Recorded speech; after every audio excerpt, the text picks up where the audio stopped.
dimasukkan ke dalam Jannatul Na'im. Amin ya rabbal alamin. Kita masih melanjutkan pembahasan bagian kedua.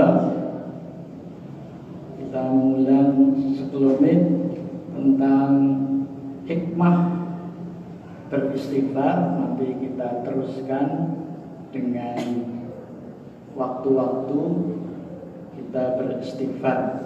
Pertemuan kemarin, manfaat atau hikmah beristighfar yang pertama akan mendatangkan rizki, mendatangkan kebaikan dan keberkahan.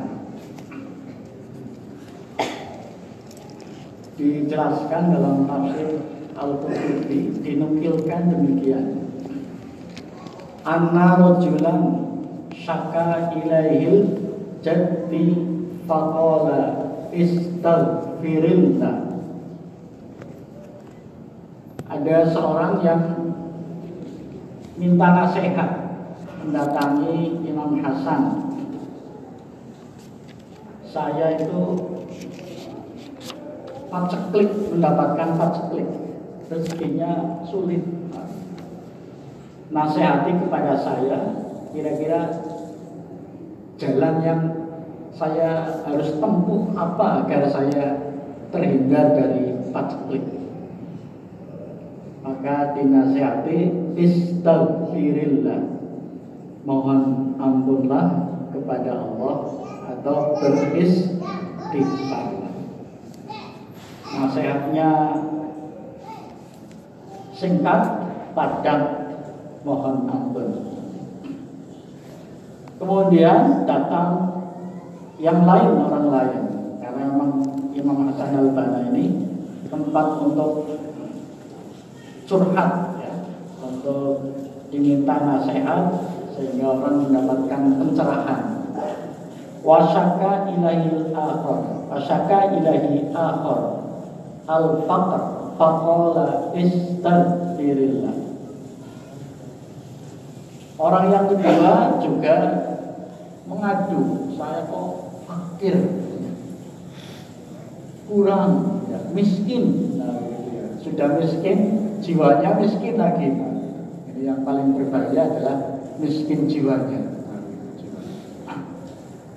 Jadi seringkali orang kekayaannya banyak, tapi dia kurang dan kurang. Maka sampai jiwa kita menjadi jiwa yang fakir, tidak pernah bersyukur. Jadi kalau kita kurang bersyukur, maka tidak akan bisa kaya. Jadi digambarkan kita punya kancing baju, ya, kancing bajunya kan kecil. Tapi kalau kita pandai bersyukur, maka yang kecil itu menjadi besar. Kalau diukur dengan busur derajat, kan kancing baju cilik soten, tapi dia besar. Karena apa? Syukurnya. Tapi ini mengadu betul-betul karena kemiskinannya. Bagaimana agar saya terlepas dari kemiskinan? Maka sekali lagi Imam Hasan al-Banna, Imam Hasan, kemudian Hasan al-Basri menasihati istaghfirillah, mohon ampunlah kepada Allah, beristighfar. Kemudian hari yang lain atau berikutnya ada orang yang curhat juga tentang masalah kehidupan. Ini mending datangnya minta nasihatnya kepada orang soleh. Maka nasihatnya juga nasihat yang baik-baik. Tapi kalau minta nasihat, curhat kepada orangnya tidak baik, maka mengantarkan kepada ketidakbaikan. Kemarin ada viral ingin kaya, ingin cepat kaya. Ini budaya sekarang adalah budaya instan. Jadi abad modern itu punya kecenderungan yang disebut dengan budaya instan. Maunya cepat, termasuk Kita juga makan ininya yang cepat. Ya cepat, tidak usah repot-repot, ya masak mie saja. Cepat. Berdoa juga begitu. Ini bekerja juga hanya instan. Maka orang itu datang ke dukun, ya, dengan cara apa? Beternak uang, menggandakan 1 juta, 2 juta, dan seterusnya sampai ratusan juta. Tidak malah bertambah uangnya, ya ditagih mana uang yang saya titipkan, katanya bisa diganda. Orang yang datang tidak baik, yang dimintai juga tidak baik, malah dibunuh. Na'udzubillah. Nah ini datangnya kepada orang soleh, maka nasihatnya juga kebaikan. Maka yang ketiga, wasaka ilahi akhor jata bustana faqala istaghfirillah. Saya punya kebun, saya punya lahan, tapi yang saya tanam tidak panen. Jadi disemprot malah merengek, tambah ganas. Ini apa? Maka dinasihati sekali lagi, istaghfirillah, beristighfarlah kepada Allah, mohon ampunlah. Kemudian yang keempat, wasaka ilahi akhor, ya, adamal walad faqala istaghfirillah. Ini yang keempat, ini sudah berkeluarga tetapi belum dikaruniai putra. Seperti halnya kisah kemarin Nabi Ibrahim, sudah berumah tangga sampai 40 tahun belum dikaruniai putra.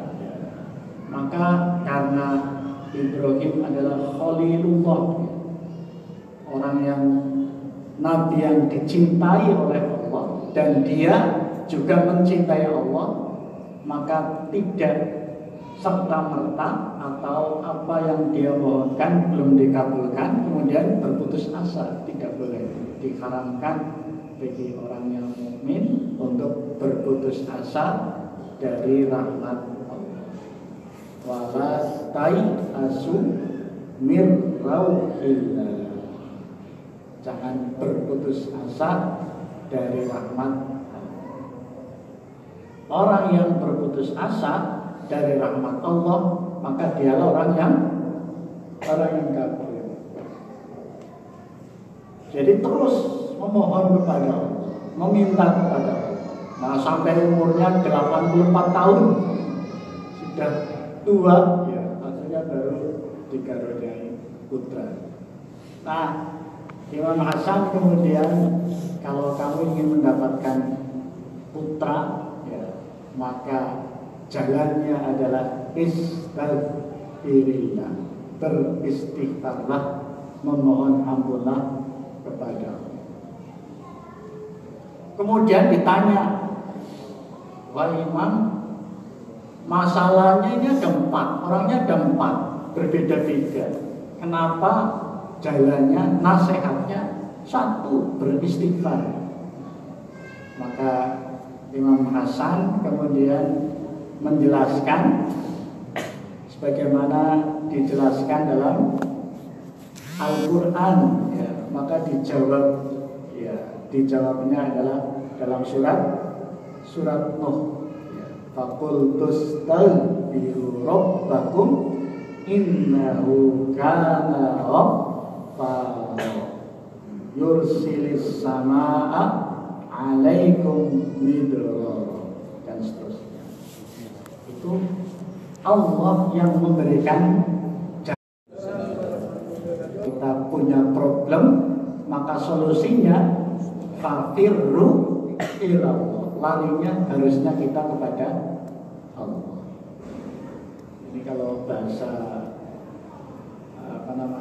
psikologi pemasaran, sudah langsung masuk di dalam hati kita, mengatasi masalah. Tanpa masalah larinya ke titik-titik. mengatasi masalah tanpa masalah larinya lari. Jadi automatically without thinking, langsung. Tapi kalau orang beriman, kalau kita mengatasi masalah tanpa masalah, solusinya ya tauhidnya itu ya. Yaitu kepada Fabirru itu. Maka dalam kisah Idul Adha atau di haji ya, haji itu ada puncaknya. Haji itu wukuf di Arafah. Wukuf itu berdiam diri, berhenti di Arafah, padang Arafah yang luas. Apa yang dilakukan? Kita berhenti ya. Untuk apa? Arafah, memahami diri kita, mengisi hati kita dengan ibadah, dengan zikir, dengan istighfar, membaca Al-Quran, pokoknya ibadah.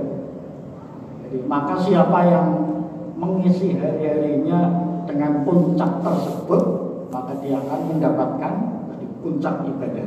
Nah, ini hikmahnya adalah kita harus berhenti dari hiruk pikuknya kehidupan. Berhenti untuk apa? Memahami siapa diri kita. Maka dirumuskan siapa kita, mau kemana hidup kita, menuju kemana hidup kita setelah kita di dunia. Maka inna lillahi wa inna ilaihi raji'un.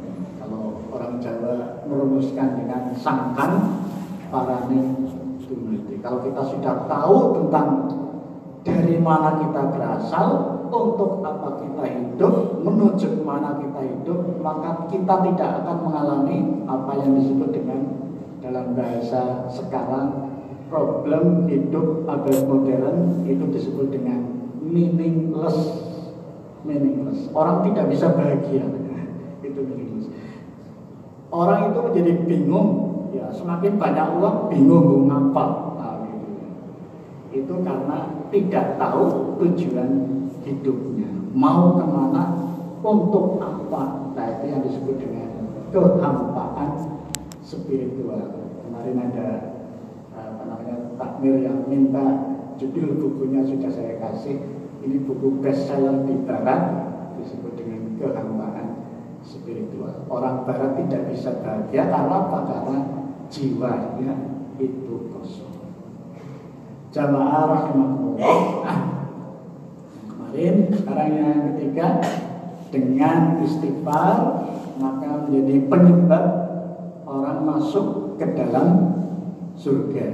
Ya, kemarin siapa yang mengucapkan kalimat sayyidul istighfar di malam hari atau di sore hari, kemudian meninggal mengucapkannya dengan muqinan, dengan yakin kalimat-kalimat istighfar sayyidul istighfar tersebut, belum sampai pagi meninggal, maka meninggalnya dia dicatat dimasukkan ke dalam surga.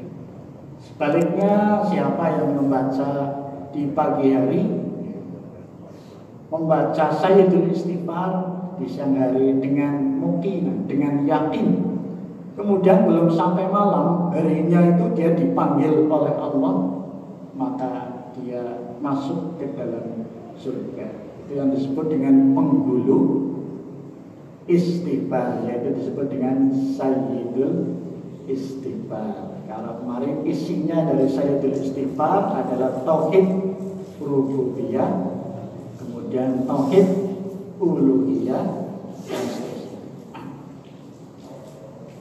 Dalam kisah Nabi Ibrahim juga demikian ya. Nabi Ibrahim. Kalau orang sudah namanya memegang atau berada dalam prinsip kehidupan yang lurus, yang hanifan. Jadi Ibrahim itu hanifan. Kalau dalam bahasa surat Al-Mumtahanah ayat 4, ayat 6, laqad kana lakum fi Ibrahim, itu ada uswatun hasanah. Kemudian dalam surat Al-Ahzab, Nabi Muhammad laqad kana lakum fi Rasulillahi uswatun hasanah. Jadi Nabi Ibrahim dan Nabi Muhammad sallallahu alaihi wasallam itu teladan yang sempurna, uswatun hasanah. Dari berbagai aspeknya itu sempurna. Jadi kalau hanya satu bagian itu seringkali dikaitkan dengan qudwah ya. Tapi ini sempurna. Nabi sebagai pedagang, Nabi sebagai pendidik, Nabi sebagai panglima, Nabi sebagai semuanya itu ada sempurna teladannya di Nabi Muhammad SAW dan Nabi Ibrahim. Nah, karena tauhidnya kuat, ya tauhidnya tadi membaca dengan tauhid, membaca dengan kuat, membaca dengan yakin, ya, maka ketika dia mendapatkan musibah, ya tidak sampai musibahnya itu menjadikan dirinya menjadi lupa diri, tapi malah semakin kuat. Maka dalam surat Ibrahim, karena sudah mengetahui, meyakini bahwa Allah adalah sebagai tujuan hidupnya, Allah yang menciptakan, maka qul inna sholati wa nusuki wa mahyaya wa mamati lillahi rabbil alamin la syarika lahu wa bidzalika umirtu wa ana minal muslimin. Itu kalimat tauhid itu dengan yakin tadi digambarkan, alam taro kaifa daraballahu mathalan kalimatan thayyibah. Kalimat tauhid itu diumpamakan seperti pohon yang bagus, kasajaratin thayyibah. Angger pohon sing apik niku pohone napa? Tidak ngarani gitu. Pohon yang bagus cirinya apa? Asluha sabit. Akarnya itu masuk ke bawah, kuat ya, sampai dalam. Maka semakin kuat anginnya, maka pohonnya itu tidak akan tumbang, ya, tidak akan tumbang. Jadi, maka tauhid ini menjadi dasar, menjadi basic, menjadi fundament bagi seorang muslim. Nah, Nabi Ibrahim karena diperintahkan untuk berkorban, bahkan yang dikorbankan adalah putranya. Ya, maka karena ini perintah Allah, tidak ada pilihan lain, maka sami'na wa ata'na. Nah, diminta untuk menyembelih putranya itu lewat mimpi. Jadi, mimpinya dalam seorang nabi itu adalah salah satu jalan mendapatkan wahyu melalui mimpi. 1 hari mimpinya sama, 2 hari mimpinya sama, 3 hari mimpinya sama. Nah, disampaikan kepada putranya, wahai Ismail, saya kok mendapatkan perintah Allah melalui mimpi untuk menyembelih ya engkau, anakku yang tersayang. Bagaimana pendapatmu? Tidak serta-merta Nabi Ibrahim karena mendapatkan perintah Allah, maka anaknya kemudian langsung dipotong, tidak. Karena ini sudah dewasa, ya sudah remaja, maka ini mengandung hikmah. Jadi ada pengajaran ketika kepada remaja, maka harus dengan dialog. Karena mereka sudah tumbuh nalarnya, sudah tumbuh kemudian akalnya, maka harus dengan dialog. Tidak boleh dengan doktrin, ya, dengan dialog. Di antaranya tadi adalah hikmah. Bagaimana pendapat? Maka Ismail menjawab. Dalam surat As-Saffat itu ya dijelaskan, laksanakan perintah Allah.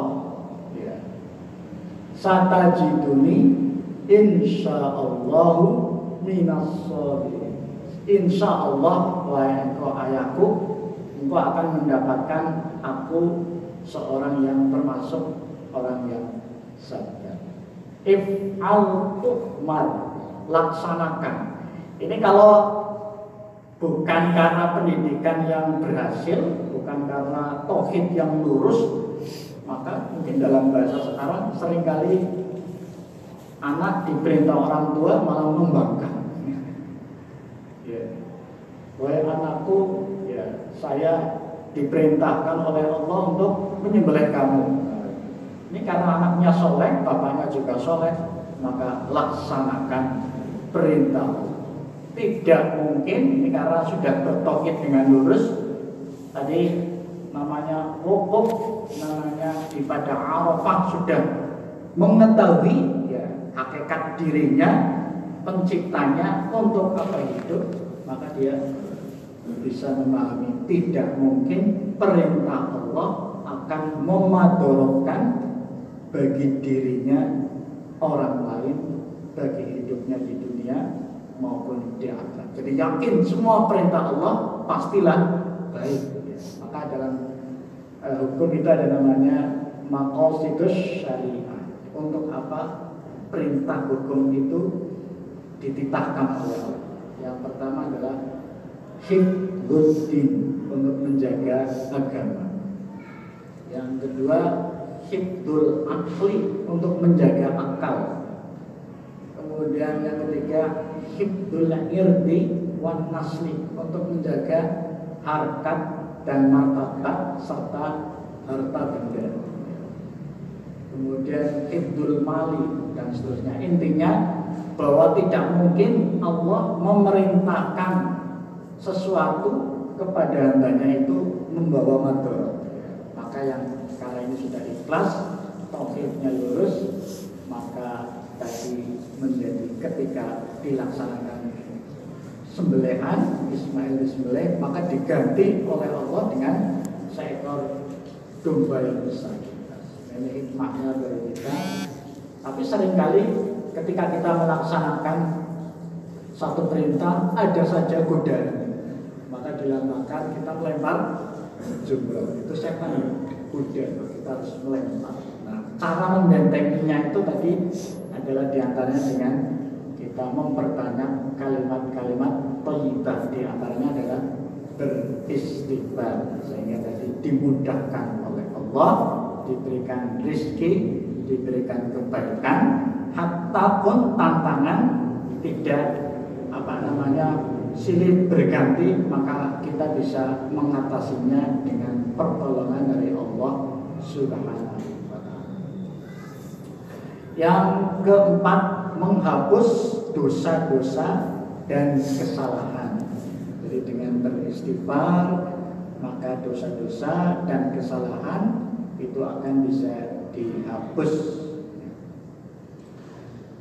Dalam surat Ali Imran ayat 135 Allah menjelaskan, a'udzubillahi minasyaitonir rajim, walladzina idza fa'alu fahishatan aw zalamu anfusahum dzakarullah fastaghfiru lidzunubihim wa man yaghfiru dzunuba illallah wa lam yusirru ala ma fa'alu wa hum ya'lamun.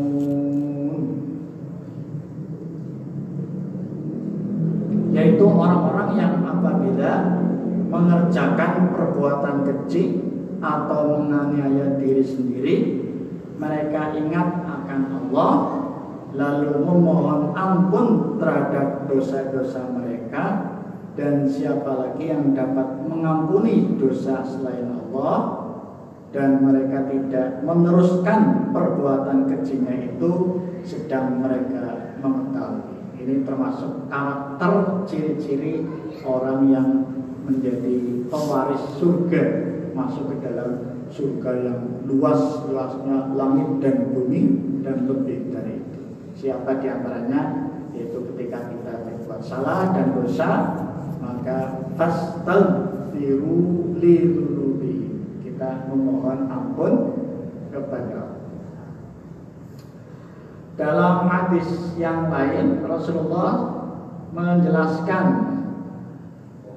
kemarin disampaikan mengungkap kembali mamin abdin yudnibu dzanban fayusinu tuhura thumma yaqumu fayusalli rak'ataini thumma yastaghfirullah azza wa jalla illa ghufira lahu. Tidaklah seorang hamba melakukan sebuah dosa lalu ia menyempurnakan wudunya, kemudian berdiri untuk mengerjakan sholat 2 rakaat, dan setelah itu ia memohon ampun kepada Allah, melainkan dosa-dosanya diampuni. Jadi salah satu penghapus dosa dan kesalahan adalah dengan berbuat kebaikan, dengan amal soleh, dengan berwudu, dengan melangkahkan kaki kita menuju ke masjid, ke majelis ilmu. Maka langkah-langkah kita menjadi langkah-langkah yang pertama menaikkan martabat kita di hadapan Allah, yang kedua menghapus dosa-dosa kita. Semoga Allah senantiasa memberikan taufik kepada kita, tenaga kita, energi kita bisa muwafaqah dengan kehendak Allah, yaitu bisa kita langkahkan ke tempat-tempat yang baik sehingga kita semuanya dimuliakan di dunia dan di akhirat. Yang kelima, mencegah hukuman dan azab Allah. Dalam surat Al-Anfal ayat ke-33 Allah berfirman, "Wa ma kana Allah liyu'adzibahum wa anta fihim. Wa ma kana Allah mu'adzibahum wa hum yastaghfirun." Allah sekali-kali tidak akan mengazab mereka sedang kamu berada di antara mereka, dan tidak pula Allah akan mengazab mereka sedang mereka meminta ampun. Jadi kalau masih ada Rasulullah SAW, maka mereka tidak akan diazab. Bahkan ketika malaikat Jibril itu mengetahui bahwa Rasulullah SAW dicederai, bahkan dilempar dengan kotoran, dengan batu, ini kurang ajar. Rasulullah orang yang mulia, yang menginginkan keselamatan, tetapi ketika pergi ke Taif disambut dengan hinaan cacian, sehingga malaikat dalam Hayatul Muhammad itu dijelaskan, malaikat itu datang di hadapan Rasulullah, "Ya Rasul, andaikan bukit itu saya timpakan kepada mereka, maka mereka akan hancur binasa sebagaimana umat-umat terdahulu yang berani dengan para nabinya." Tapi Rasulullah SAW jangan. Kenapa? Mereka belum tahu apa yang saya sampaikan itu adalah kebaikan, cahaya. Andaikan mereka tahu, maka mereka tidak akan berbuat demikian. Sehingga Rasulullah berdoa, "Allahumma hdi qaumi fa innahum la ya'lamun." Ya Allah, berilah petunjuk kepada orang-orang yang sudah berani, ya, orang-orang yang melukai kami, ya, orang-orang yang belum beriman, bahkan mereka menentang. Mereka berbuat demikian itu karena belum mengetahui. Jadi dicegah, jangan sampai kemudian dihancurkan, di bumi hanguskan. Nah ini karena masih ada Rasulullah. Nah yang kedua, Rasulullah sudah tidak ada, maka kemungkinan yang kedua, selama masih ada orang yang beristighfar, orang yang sujud, orang yang sholat, orang yang membaca Al-Quran, berbuat kebaikan, maka azab Allah itu akan dicegah. Jadi kalau dalam bahasa geografi, negara kita adalah negara yang namanya berada di dalam risiko bencana tinggi. Risiko bencana tinggi. Di sebelah utara kita Ada namanya Gunung Slamet. Andaikan Gunung Slamet batuk seperti kasusnya di Jogja ya. Gunung apa sing batuk-batuk? Merapi. Gunung Merapi batuk mawon itu ya, ribuan ya. Panas ya. Panasnya sudah sampai ratusan dan ribuan. Sehingga hanya lewat saja. Itu orang-orang pada meninggal itu, pada kebakaran itu, hanya batuk.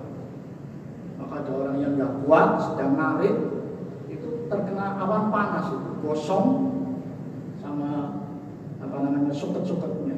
Karena nggak kuat, nyemplung ke sumur, jadi gosong semua itu. Nah, biar tidak gosong, maka dioperasi menggunakan kulit apa deh? Kulit kambing, dicangkok begini. Itu baru batuk ya. Belum kalau meletus, nah begitu. Tadi malam mau ya digoncang gitu, goncang. Kita bermohon jangan sampai kita menghadapi idza zilatil ardu zilzal. Guncang. Jadi ketika di daerah kita, masyarakat kita masih ada orang yang beristighfar, maka tadi bala bencana yang dahsyat itu masih akan ditahan. Oleh karena itu tugas kita bersama-sama adalah memperbanyak berdakwah agar orang-orang di sekitar kita, di lingkungan kita masih tunduk patuh kepada Allah Subhanahu wa Ta'ala. Yang keenam, mengangkat derajat setelah kematian. Ya, setelah kematian. Jadi derajat kita, martabat kita di hadapan Allah itu sesuai dengan amal soleh kita.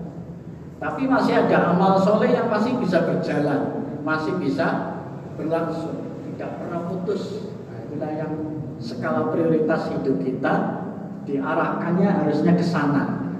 Sehingga namanya idza mata Adam in qata'a amaluhu illa min thalathin. Kalau sudah kita mati, kita wafat, maka amalnya terputus. Tapi ada amal yang terus mengalir. Yang diantaranya adalah sedekah jariyah, ilmu yang bermanfaat, anak yang soleh.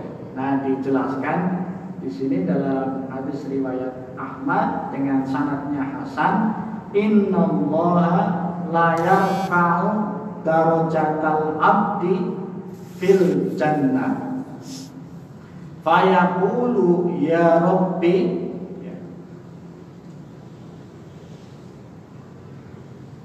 atani hadhihi fayaqulu bil istighfari walidika laka waladika laka waladika laka. Sungguh Allah akan mengangkat derajat seorang hamba di dalam surga. Jadi surga itu bertingkat-tingkat sesuai dengan amal soleh kita di dunia. Jadi maka dalam Al-Quran itu redaksi innalladzina amanu wa amilus sholihat, yang redaksi pertama lahum jannatun na'im, surga yang penuh dengan kenikmatan. Tapi dalam ayat yang lain innalladzina amanu wa amilus sholihat kanat lahum jannatul firdaus. Misalnya dalam surat Al-Kahfi, sesungguhnya orang yang beriman beramal soleh, kalau tadi surga yang penuh dengan kenikmatan, di sini surat Al-Kahfi kanat lahum jannatul firdausi nuzulan. Dia berada di tempat surga yang paling tinggi, yaitu surga firdaus. Jadi kalau kita sholat malam, maka dianjurkan kita bermohon untuk dimasukkan ke dalam surga. Allahumma inni as'alukal jannah. Bagaimana caranya? Caranya tadi dengan iman dan amal soleh. Nah, itu dijelaskan para mufasir bahwa itu menunjukkan bahwa kualitas iman dan amal soleh maka menentukan kualitas surga. Mumpung kita masih diberi kesempatan, mumpung jembar kalangan, mumpung padang rembulan, mari kita beriman dan beramal soleh, mencari bekal sebaik-baiknya, sebanyak-banyaknya, karena bekal itulah yang akan menentukan kita masuk ke dalam surga. Watazawwadu, berbekal. Perjalanan kita masih panjang, berbekal. Fa inna khairal zadid taqwa, sebaik-baik bekal adalah takwa. Wattaquni ya ulil albab, bertakwalah wahai orang-orang yang berakal. Jadi kalau kita iman amal soleh kita bagus, maka tempat kembalinya juga bagus. Lalu ada hamba bertanya, wahai Robbi, ya, dari mana asal aku mendapatkan derajat ini? Jadi orang ini ternyata ditempatkan di tempat yang tinggi, tempat yang luar biasa. Sampai dia bertanya kepada Allah, saya kok mendapatkan tempat yang tinggi seperti ini, padahal amal saya sedikit. Nah, sedikit. Maka Allah menjawab, disebabkan istighfari waladika laka, disebabkan karena permintaan ampunan dari anak soleh. Jadi anak soleh itu ternyata menjadi penyebab orang tuanya itu ditempatkan menjadi tempat yang mulia, yang disebut tadi dengan amal jari. Ini disebut dengan istighfar. Anak terhadap orang tua akan memberikan kebaikan dan manfaat. Untuk itu kita sangat mementingkan, sangat menekankan agar putra putri kita menjadi putra putri yang soleh dan solehah. Maka jangan sampai salah kita menyekolahkannya di tempat yang salah, di tempat yang salah. Karena ada ini dapat beasiswa, maka kemudian tidak memperhatikan pendidikan agama, maka itu menjadi berbahaya. Seringkali beasiswa itu menjadi rebutan, tapi ternyata faktor agama tidak dipentingkan. Maka far bidabiddin, lihatlah agamanya, jangan sampai kemudian karena menekankan kepada beasiswa tidak ada pendidikan agama maka menjadi rusak. Mungkin sudah azan, dipersilakan azan.